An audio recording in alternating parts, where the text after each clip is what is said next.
Assalamualaikum warahmatullahi wabarakatuh. Waalaikumsalam warahmatullahi wabarakatuh. Selamat siang semuanya. Siang. Bagaimana kabarnya? Baik. Syukurlah. Ya, segala puji kepada Allah, pada Tuhan kita semua, karena masih memberikan kepada kita nikmat, yaitu umur yang panjang, kesehatan yang banyak, serta kesehatan, sehingga kita bisa berada di ruangan ini, insya Allah mengikuti terkait dengan berbagi budaya positif. Baik Bapak Ibu Guru semuanya, hari ini saya akan melakukan seminar terkait dengan berbagi budaya positif. Ini adalah salah satu tugas saya sebagai calon guru penggerak di angkatan 11. Ya, salah satunya melakukan aksi nyata sebagaimana yang kita ikuti hari ini.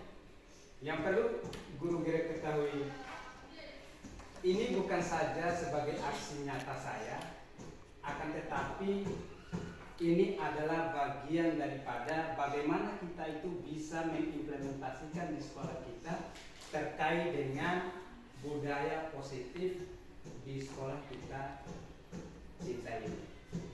Ya, sebelum itu perkenalkan, nama saya Suherman, asal sekolah SMA Negeri 1 Tambora, calon guru penggerak angkatan 11.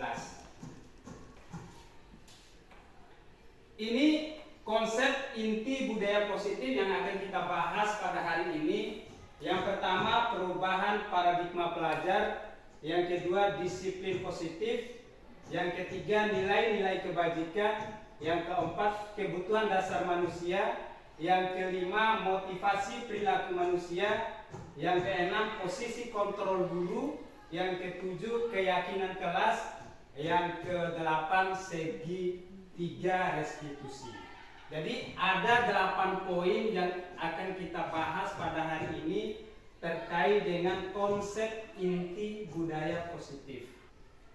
Ya, yang pertama, pembelajaran dengan paradigma baru. Ya, sebagaimana yang kita ketahui bersama bahwa paradigma pembelajaran baru itu berkaitan dengan pembelajaran berdiferensiasi. Kira-kira siapa yang memiliki pemahaman awal terkait dengan pembelajaran berdiferensiasi? Jadi paradigma baru pembelajaran itu dirancang berdasarkan pembelajaran berdiferensiasi, sehingga para peserta didik atau pelajar dididik sesuai dengan kebutuhannya berdasarkan tahap perkembangan sesuai teori psikologi modern untuk mewujudkan profil pelajar Pancasila. Nah, sesuai dengan prinsip AMO ataupun filosofi pendidikan yang diajarkan oleh Ki Hajar Dewantara, itu ada 3 sistem AMO yang harus kita ketahui agar bagaimana ke depan itu kita bisa mendidik, menuntun, membimbing siswa-siswi kita sesuai dengan kodrat zamannya dan kodrat alamnya. Apa itu 3 sistem? Yang pertama yang kita ketahui itu apa? Kira-kira? Kalau yang ketiga ada Tutburi Handayani. Kira-kira yang 2, 3, 1 itu kira-kira apa? Ingarso Suntulodo. Ya, Ingarso Suntulodo. Bagus sekali.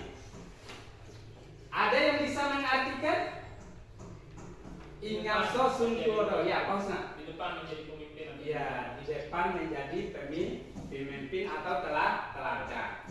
Jadi kita sebagai guru harus bisa menjadi teladan bagi siswa kita. Ya, teladannya seperti apa? Tentu berkaitan dengan budaya positif.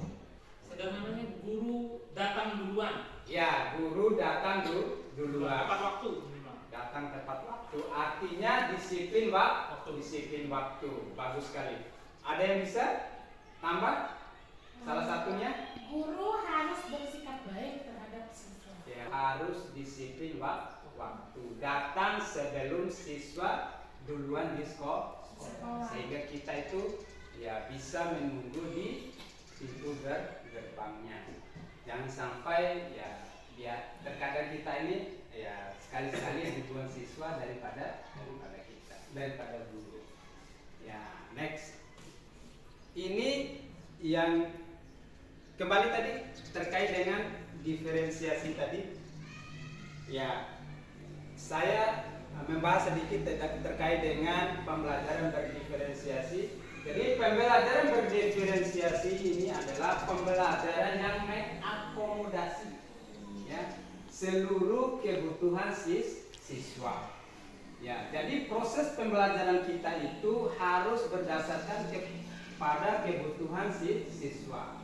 Jangan sampai kita sebagai guru harus siswa yang harus menyesuaikan dengan kebutuhan guru. Harus kebaliknya. Guru harus menyesuaikan dengan kebutuhan siswa. Jadi sesuaikan seperti itu. Jadi terkait dengan proses pembelajaran diferensiasi ini istilahnya ada kinestetik, ya, ada audio, ada visual. Karena kemampuan siswa itu berbeda-beda.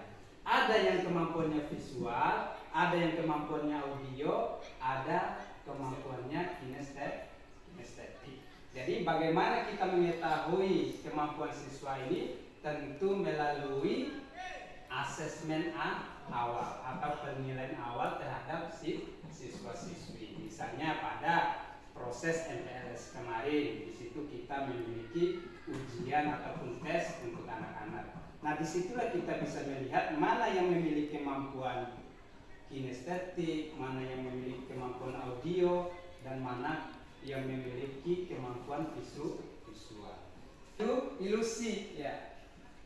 Ya, ini adalah sebuah gambaran bagaimana seorang guru itu mengontrol siswa ataupun orang tua mengontrol anak. Yang pertama itu ilusi bahwa kritik dan membuat rasa bersalah mampu menguatkan karakter. Kira-kira sepakat gak dengan ini, teman-teman guru? Bahwa kita mengkritik akan menguatkan karakter guru atau siswa? Tergantung cara dan waktunya. Tergantung cara dan waktunya. Ya, kalau kritiknya yang membangun, bagus. Ya. Tapi kalau kritik yang sampai membuat malu terutama. Ya. Ya, jadi kritik yang membangun. Yang kedua, ilusi bahwa orang dewasa berhak memaksa. Kita sebagai guru kira-kira berhak nggak memaksa anak didik kita untuk melakukan sesuatu yang tidak mereka inginkan? Kira-kira. Misalnya saya seorang wali kelas,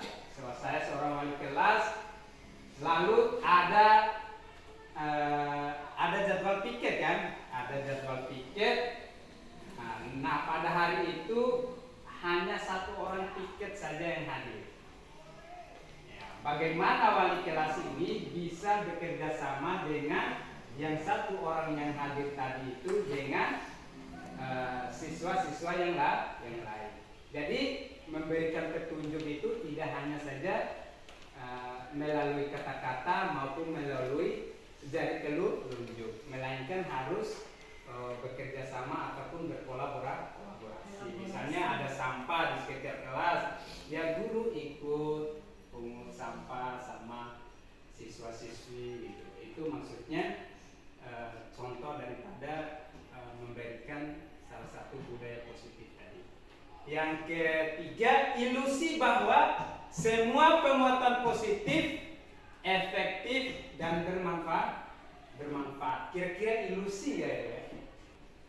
Bahwa semua penguatan positif efektif dan bermanfaat. Kira-kira siapa yang bisa memberikan pendapat? Tapi tidak semuanya itu nyangkut di hati, tidak semuanya diterima oleh siswa itu. Iya, benar. Kadang-kadang masuk telinga kanan, keluar telinga Keluar kiri. telinga kiri. Hari ini ya, besok sudah tidak. Ya, benar sekali itu. Karena kita sebagai guru dan juga sebagai orang tua, ya menasehati anak itu, ya maunya kita itu apa yang kita ucap langsung diikuti atau diamini. Ya, itu salah satu tantangan kita sebagai guru dan orang tua agar bagaimana ke depannya itu penguatan positif yang berkaitan dengan budaya positif di sekolah kita ini saling berkolaborasi antara guru dengan siswa, guru dengan kepala sekolah, guru dengan orang tua wali murid, beserta tata usaha ataupun pegawai tata usaha yang ada di sekolah. Yang pastinya semua elemen itu harus berkolaborasi. Kalau stimulus respon, realitas kebutuhan kita itu sama, itu responnya. Tapi teori kontrol, ya, baik kontrol dalam diri kita ataupun teori kontrol lain yang dimiliki orang, itu pasti berbeda. Ya. Siapa bilang kebutuhan saya sama dengan kebutuhan Pak Husna? Kan begitu. Siapa bilang kebutuhan guru sama dengan kebutuhan siswa? Ataupun kebutuhan siswa belum tentu sama dengan kebutuhan guru. Itu perbedaannya. Yang kedua, semua orang melihat hal yang sama. Setiap orang memiliki gambaran yang berbeda. Misalnya saya berbicara ini mungkin berbeda-beda cara melihatnya. Ya, Pak Husna beda melihatnya, Pak Aminullah beda melihatnya, ataupun Pak Fahrul juga beda pandangannya terhadap saya. Disiplin positif. Poin selanjutnya itu disiplin positif. Ini yang sangat urgen sebenarnya bagi kita, baik kita sebagai guru maupun anak-anak kita sebagai siswa, terkait dengan disiplin. Dalam slide ini disiplin berasal dari kata disiplina yang artinya belajar. Disiplin mengacu pada disiplin diri yang memiliki tanggung jawab terhadap apa yang dilakukan berdasarkan nilai-nilai yang diyakini. Disiplin positif merupakan salah satu cara penerapan disiplin yang bertujuan untuk menumbuhkan kesadaran serta memberdayakan peserta didik tanpa imbalan, penghargaan atau reward, ancaman atau hukuman. Nanti akan lebih konkret apabila kita masuk nanti di segitiga restitusi terkait dengan hukuman, imbalan maupun penghargaan. Jadi disiplin ini ya sangat perlu dalam lembaga pendidikan seperti kita ini, karena disiplin yang baik akan membentuk karakter yang baik. Guru harus memiliki disiplin yang baik, siswa juga harus memiliki disiplin yang baik. Apabila guru dan siswa ini sama-sama memiliki disiplin yang baik, otomatis karakter baik gurunya, karakter baik siswanya akan terbangun.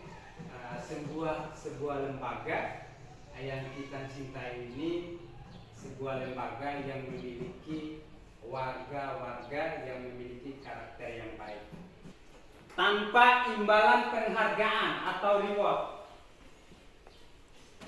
Ya, karena sebagai seorang guru lazimnya kita memberikan ilmu pengetahuan kita yang kita dapatkan dari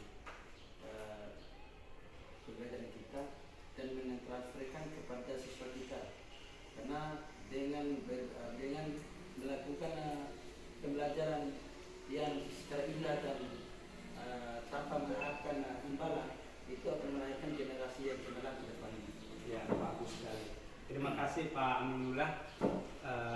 Benar sekali bahwa ketika kita sebagai pendidik ya kepada peserta didik itu tidak perlu terlalu memberikan penghargaan atau reward terkait dengan bagaimana mereka kedepannya bisa berdisiplin. Jadi karena kalau kita selalu memberikan reward, maka tidak ada motivasi dalam internalnya itu untuk menghadirkan sebagai pribadi yang individu. Nah, mereka mau berdisiplin apabila ada reward. Mereka mau berdisiplin apabila ada penghargaan ataupun imbalan lain. Hukuman atau sanksi positif yang diberikan kepada siswa. Jika siswa tidak peserta didik tidak mengerjakan tugasnya, maka diberikan tugas yang lebih objektif lagi untuk menambah bagaimana dia ini bisa bisa mengerjakan tugas yang telah diberikan dulu. Kemudian tugas negatifnya adalah memberikan hukuman dengan menggunakan alat-alat benda-benda keras yang bisa melukai atau membuli atau membunuh siswa tersebut. Ada yang bisa nambah terkait dengan hukuman ini? Itu nilai-nilai kebajikan. Nilai yang disepakati bersama lepas dari suku, bangsa, agama, bahasa maupun latar belakang. Jadi kesepakatan bersama bahwa tidak kita memandang sukunya apa, bahasanya apa, agamanya apa, keturunnya siapa. Jadi kalau kesepakatan bersama, maka tidak perlu memandang status sosial daripada peserta didik kita. Contoh nilai-nilai kebajikan institusi atau organisasi. Misalnya profil pelajar Pancasila. Yang pertama itu beriman dan bertakwa pada Tuhan yang Maha Esa dan berakhlak mulia. Jadi sebagai negara yang heterogen ataupun sebagai negara yang berkebinekaan, ya kita itu banyak suku, banyak bangsa, banyak bahasa, lebih-lebih banyak agama. Tentu nilai-nilai kebajikan itu tidak dibatasi oleh agama, tidak dibatasi oleh suku, tidak dibatasi oleh ras. Yakin bahwa semua suku, semua agama ya tidak menganjurkan nilai-nilai di luar daripada nilai kebajikan.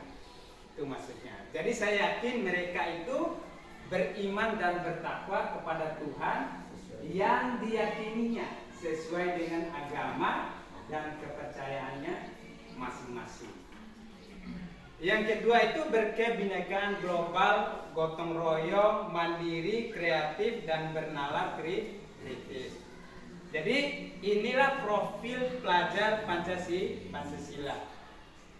Jadi siswa yang diharapkan itu siswa yang bergotong royong, siswa yang mandiri, siswa yang kreatif, dan siswa yang bernalar kritis. Ya, ini yang nilai kebajikan yang kedua. Ini terkait dengan tadi ya, agama yang satu harus bertoleransi dengan agama yang lain. Suku yang satu harus menghormati suku yang lain. Itulah dia toleransi, rasa hormat, integritas, mandiri, menghargai, antusias, empati, keingintahuan, kreativitas, kerjasama, percaya diri, dan komitmen. Yang selanjutnya itu keterampilan hidup. Dapat dipercaya, lurus hati, pendengar yang aktif, tidak merendahkan orang lain, dan memberikan yang terbaik dari diri. Nah, kita sebagai guru, saya lebih condong ke yang ini ketika kita berada dalam sebuah organisasi atau lembaga pendidikan seperti KAI. Harus lurus hati. Nah, yang lebih Yang ketiga itu tidak merendahkan orang lain. Jadi antara rekan sejawat ya ataupun kita sebagai guru tidak boleh merendahkan peserta didik atau siswa.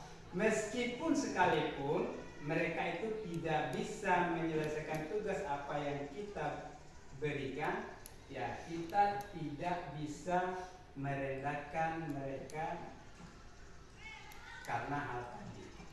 Ya, melainkan kita itu harus membimbing, membina, ya menuntun terkait dengan tugas-tugas yang kita berikan. Misalnya kita punya kelebihan, ya, tidak boleh merendahkan kekurangan teman. Mungkin kelebihan teman itu tidak ada pada diri kita, kekurangan pada diri kita maksudnya.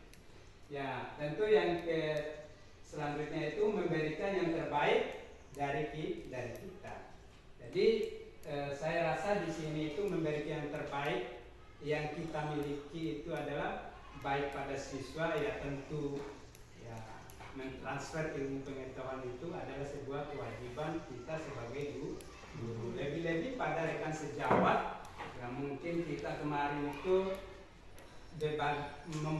berbagi praktik baik, ya kemarin kita sama-sama mengisi kinerja misalnya, ya, saling gotong royong misalnya membersihkan halaman sekolah. Nah itu maksudnya memberikan yang terbaik dari diri. Ya, tidak usah sungkan-sungkan. Ya kalau kita punya kekurangan, ya tanya kepada yang punya kelebihan. Ya jadi saling mendukung antara satu dengan yang lain. Jadi jauhi daripada kebalikan apa yang keterampilan hidup yang kita miliki. Okay, next. Ya, kebutuhan dasar manusia. Kebutuhan dasar manusia adalah segala sesuatu yang kita lakukan untuk mendapatkan apa yang kita inginkan. Seluruh tindakan yang kita lakukan memiliki tujuan tertentu, dan semua usaha terbaik yang kita lakukan adalah dalam rangka agar kebutuhan dasar kita terpenuhi dengan baik. Ya ini masih secara umum ya. Kalau berbicara antara guru dengan siswa, maka kebutuhan dasar siswa itu perlu kita ketahui. Ya. Misalnya mereka masuk ke sini, apa kebutuhan dasar mereka yang mereka inginkan? Apakah hanya ilmu pengetahuan? Ya, apakah hanya kedisiplinan? Apakah hanya karakter yang perlu dituntun atau dibimbing oleh guru-guru di sini? Ya, semua mereka lakukan itu adalah yang namanya kebutuhan yang ingin mereka capai untuk kebaikannya di kehidupan selanjutnya, di luar daripada ketika mereka keluar daripada lembaga pendidikan kita ini. Okay. Nah, inilah 5 kebutuhan dasar manusia. Kalau dalam ilmu ekonomi itu ada istilahnya kebutuhan itu ada kebutuhan primer, sekunder, tersier. Ya, ada 3 kebutuhan manusia kalau dalam ilmu ekonominya. Ada kebutuhan primer, kebutuhan utama ini. Ya, kebutuhan utama ini ya terkait dengan makanan, minuman. Ya, lalu kebutuhan sekunder. Kebutuhan sekunder ini dipenuhi setelah kebutuhan primer terpenuhi. Tapi di sini kita membahasnya ada 5 kebutuhan dasar manusia. Yang pertama sama bertahan hidup. Inilah yang berkaitan dengan kebutuhan primer dalam ilmu ekonomi. Ya, makanan, ya di sini sudah ada tempat tinggal dan sebagainya. Nah, yang kedua, ya, yang kita bahas ini kebutuhan kasih sayang dan rasa diterima. Kita sebagai warga sekolah, baik guru dan siswa harus memiliki rasa kasih sayang dan rasa diterima. Misalnya siswa, ya, mereka harus kita tempatkan ya, sesuai dengan kedudukannya. Begitu juga dengan rekan sejawat kita, harus memiliki kasih sayang dan rasa diterima. Penguasaan ada harga diri, keinginan untuk dianggap, memimpin, berprestasi, diakui dan didengar. Ya. Jadi tentu siswa kita itu lebih ke berprestasi. Ya. Keinginan siswa ataupun kebutuhan siswa itu lebih condong ke berprestasi. Baik berprestasi dalam intranya maupun berprestasi dalam kegiatan eksternalnya. Itu maksudnya. Yang ketiga ada kebebasan, ada mandiri, memiliki pilihan, mencoba hal baru, mampu mengendalikan arah dirinya. Ya. Jadi siswa juga itu baik siswa maupun guru ya tentu memiliki ingin menjadi orang yang mandiri. Mandiri itu bukan berarti tidak membutuhkan orang lain. Saya berbicara mandiri di sini tentu membutuhkan teman-teman guru sebagai audiens. Jadi mandiri itu bukan berarti tidak membutuhkan orang lain ataupun bantuan orang lain. Begitu juga dengan siswa. Ya, siswa tidak akan bisa mandiri tanpa ada. Ya. Motivasi perilaku manusia. Ya. Untuk menghindari ketidaknyamanan atau hukuman, motivasi ekstrinsiknya ya untuk mendapatkan imbalan ataupun penghargaan dari orang lain tadi. Sudah tadi ya. Yang selanjutnya untuk menjadi orang yang mereka inginkan dan menghargai diri sendiri dengan nilai-nilai yang mereka percaya. Itu tadi. Kalau yang di bawah tanpa reward, tanpa penghargaan ataupun tanpa imbalan. Itu maksudnya motivasi dalam diri. Kalau saya disiplin, ya otomatis ke depannya saya akan menjadi orang yang sukses. Tanpa imbalan dari siapapun, tanpa penghargaan dari siapapun. Oke, next. Ya, ini maksudnya tadi. Ada hukuman, ada konsekuensi, ada restitusi. Ini 3 langkah yang perlu kita pahami sebagai guru ketika mengambil sebuah tindakan terhadap siswa, terutama siswa yang melanggar. Apakah nanti kita berada di guru yang menghukum? Tentu hukum memberikan konsekuensi. Ataukah kita nanti berada pada guru yang restitusi? Ya. Kalau hukuman terjadi itu tidak terencana atau tiba-tiba, murid tidak tahu apa yang akan terjadi atau tidak dilibatkan, bersifat satu arah, berupa hukuman fisik atau psikis. Ini yang perlu kita handle terkait dengan hukuman. Konsekuensi terencana, disepakati sesuai peraturan, murid tetap dibuat tidak nyaman, sikap guru yang selalu memonitor murid.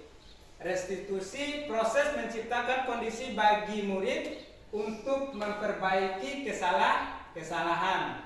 Proses kolaboratif yang mengajarkan murid untuk mencari solusi sendiri.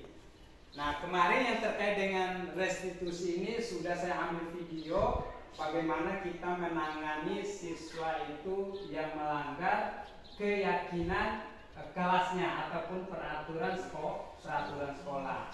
Jadi tidak serta-merta kita memberikan hukuman, tidak serta-merta kita memberikan konsekuensi.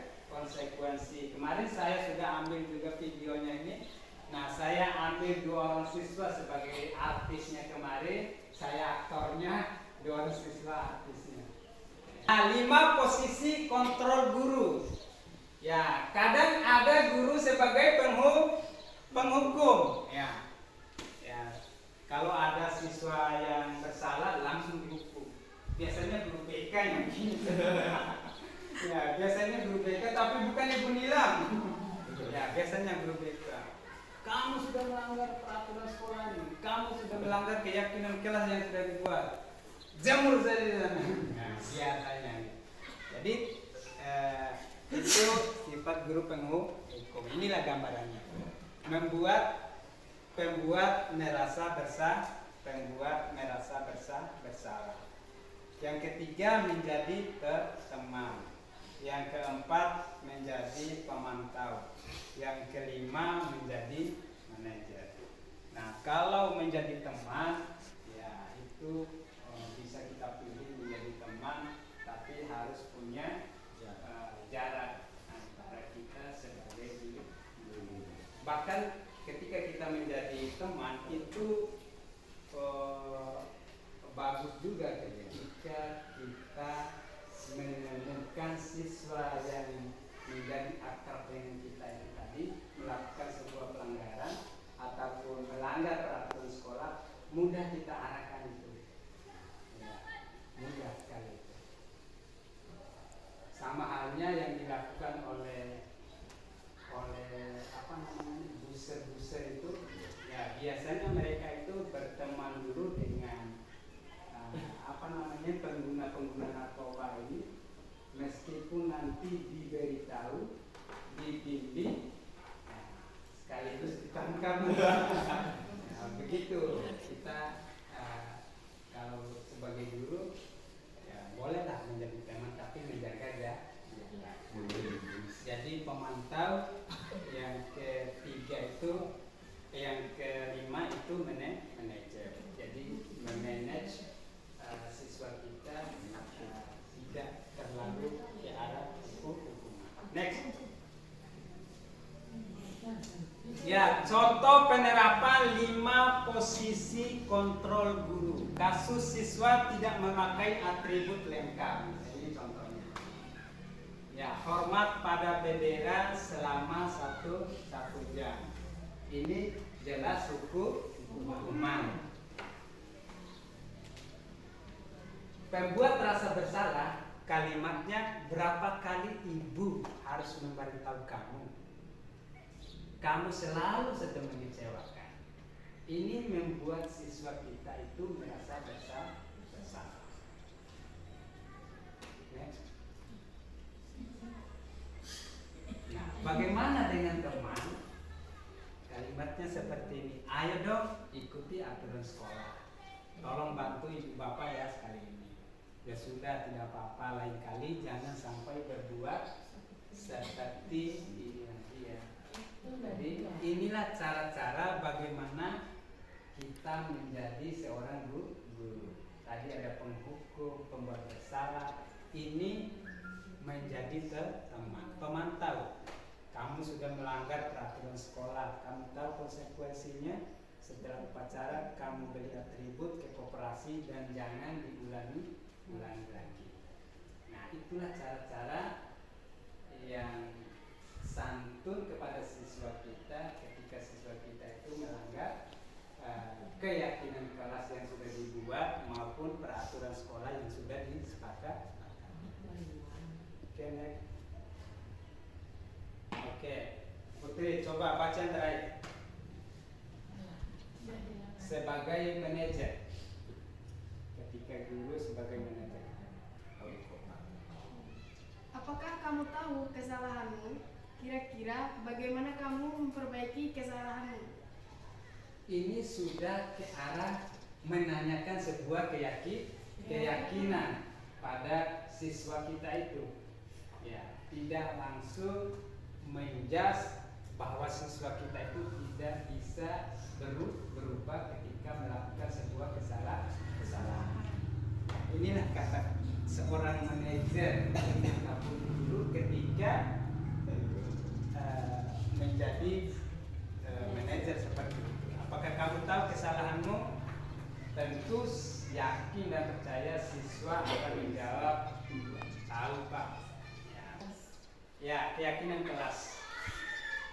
Mengapa keyakinan kelas? Mengapa bukan peraturan kelas? Mengapa keyakinan kelas? Jadi dilihat daripada itu beda keyakinan kelas, beda dengan peraturan kelas.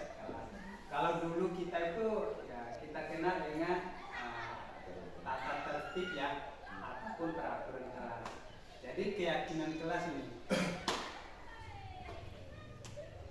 Kira-kira siapa yang bisa? Kelas itu ada apa? Yang peran khusus itu apakah wali kelas atau ketua kelas? Guru. Atau guru yang masuk di kelas itu? Keyakinan kelas. Keyakinan kelas.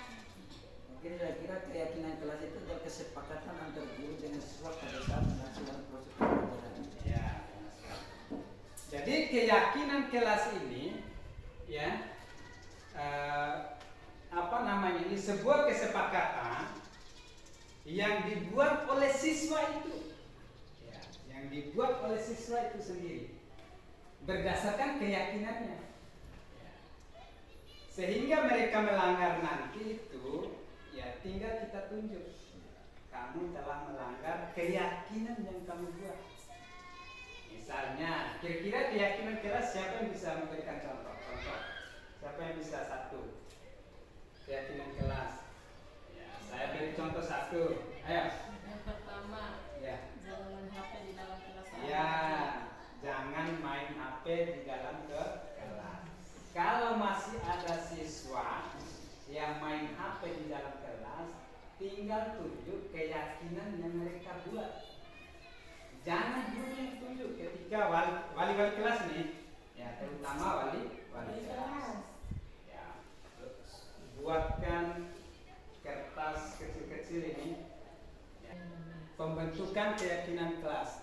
Itu sifatnya bersifat abstrak, berupa pernyataan universal, sedikit saja agar mudah diingat, ya, sesuai dengan kondisi kelas dan sekolah sehingga mudah diterapkan. Semua warga sekolah atau warga kelas dilibatkan saat membuat keyakinan kelas. Tentu dalam hal ini apa namanya? Membuat poster. Wali kelas sama siswanya. Lalu ditempel biarkan mereka tempel sendiri. Jadikanlah keyakinan kelas. Tinggal tulis di atasnya keyakinan kelas. Lalu anak-anak sendiri yang buat. Bagi kertas gunting-gunting kecil itu ya dibagikan ke 10 orang mungkin atau semuanya, nah, suruh tempel langsung sendiri siswa itu keyakinannya yang mereka buat. Ini maksudnya segitiga restitusi tadi.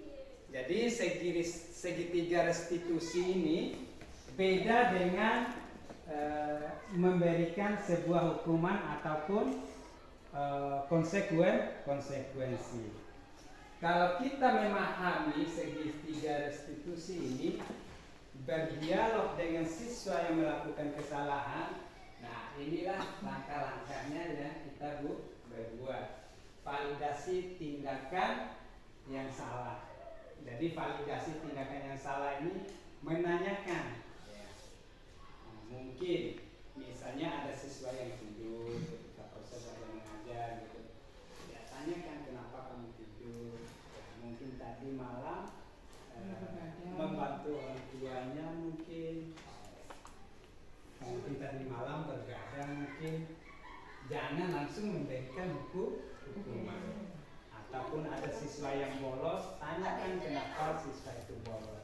Karena sering kita lihat video-video ya di YouTube, ya di Facebook, ya, ada siswa itu lambat pulangnya, lambat ke sekolahnya, cepat pulangnya.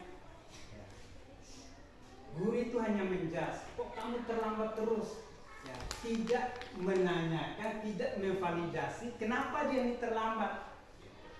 Kenapa dia terlambat? Nah, lalu menstabilkan terkait dengan apa yang menjadi kesalahannya tadi. Itu maksudnya. Lalu menanyakan keyakinan terkait dengan keyakinan kelas yang telah disepakati tadi. Itu maksudnya. Jadi jangan langsung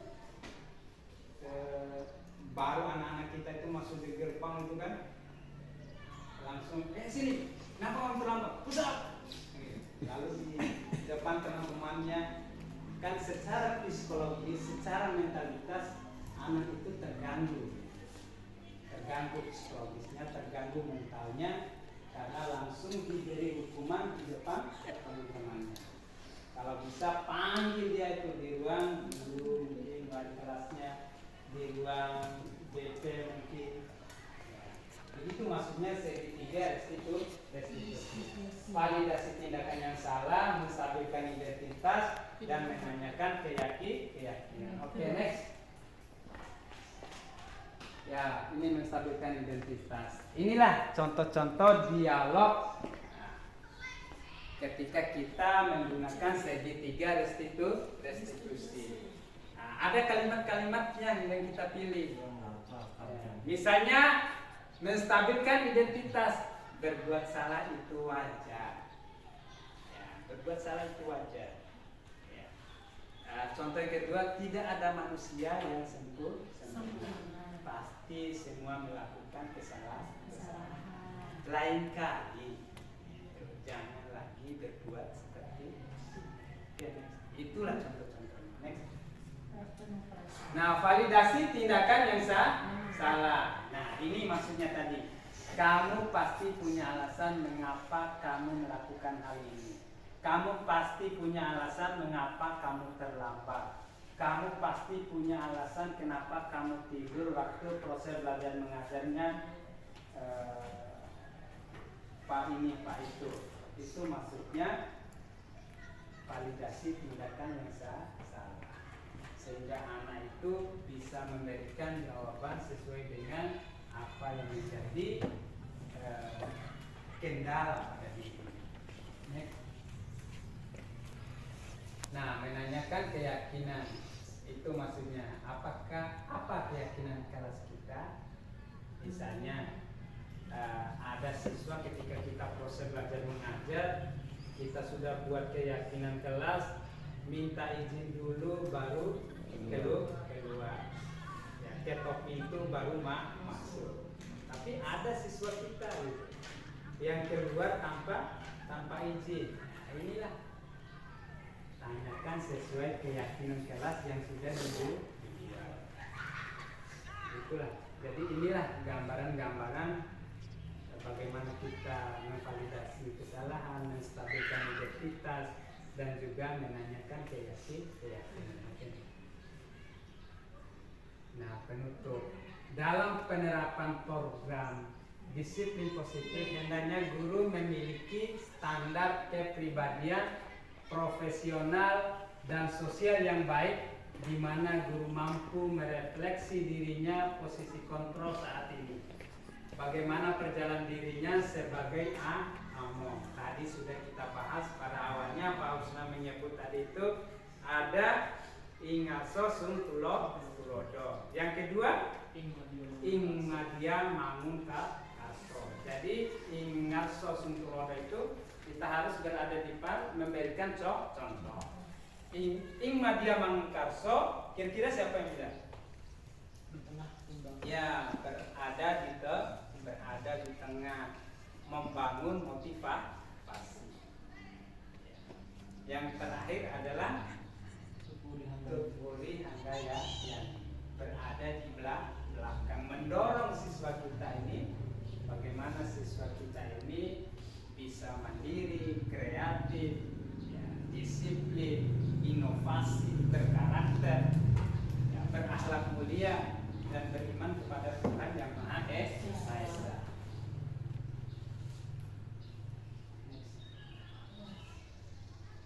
Nah, sekian. Nah, itu tadi. Jadi Bapak Ibu guru, sekali lagi ini bukan saja untuk memenuhi tugas saya sebagai CGP, melainkan kita terapkan di sekolah kita ini. kita terapkan di kelas, terutama terkait dengan bagaimana kita sebagai wali kelas, kita sebagai guru membuat keyakinan kelas, ya, sebagai acuan anak-anak kita itu untuk bertindak ketika proses belajar mengajar. Yakinlah, kalau kemarin kita itu waktu visi itu kita sudah mengatakan dan yakin bahwa siswa kita itu adalah aset yang unik, perlu bimbingan, perlu tuntunan dari kita sebagai guru. Karena aset sekolah ini bukan saja papan tulis, bukan saja komputer, bukan saja laptop dan sebagainya. Siswa kita itu adalah salah satu aset yang perlu kita bina atau perlu kita bimbing. Mungkin itu aja dari saya, ya. Lebih dan kurangnya saya mohon maaf. Saya akhiri seminar kita pada hari ini. Lebih dan kurangnya saya mohon maaf. Wassalamualaikum warahmatullahi wabarakatuh.